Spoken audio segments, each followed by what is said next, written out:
ଯେ ମୁଁ କିପରି ପୁଦିନା ଚାରା ବନାଯାଏ ଆପଣଙ୍କୁ ଦେଖେଇବି। ଚାଲନ୍ତୁ ଆରମ୍ଭ କରିବା। ମୋ ନାଁ ହେଉଛି ରାହୁଲ। ଇଏ ହେଉଛି ମୋ ପୁଦିନା ଗଛ।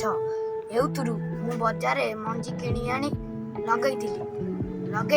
ଏଉଥିରୁ ମୁଁ ବୋଝାଇ ଗଛ କରିଛି। ଏଉଥିରୁ ଆପଣମାନେ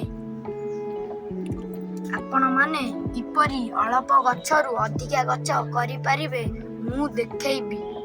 ଦେଖନ୍ତୁ, ପୁଦିନା ଯେଉଁ ଗଛ ତାର ଅଗରୁ ଦିଟା ପତର ଛାଡ଼ି ଦେଇ ଟିକେ ଛିଣ୍ଡେଇ ପାଣି ବୋତଲ ନହେଲେ ଜାରରେ ନେଇ ଏମିତି ପୋତିଦେବା, ମାନେ ଲଗେଇଦେବା।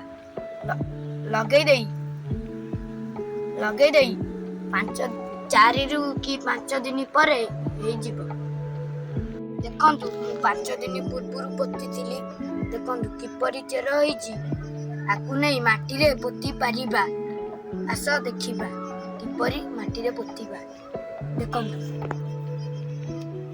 ଫାଷ୍ଟ ବାଲି ଆଣି ପକେଇଦେବା।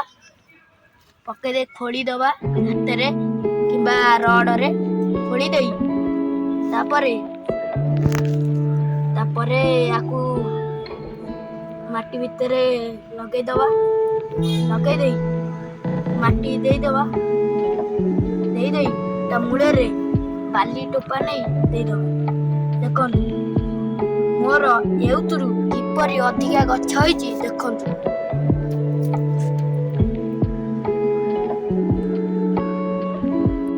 ଆଜି ଆମେ ଯେଉଁ ମାଟିରେ ଲଗେଇଲେ ଗଛ, ଏଇଆକୁ 10-15 ଦିନ ପରେ ଇଏ ଅଧିକା ପତର ହେଇପାରିବ।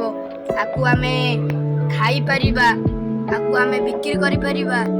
ଏହାକୁ ଦେଖନ୍ତୁ କେତେ ପତର ହେଇଛି। ଦେଖନ୍ତୁ,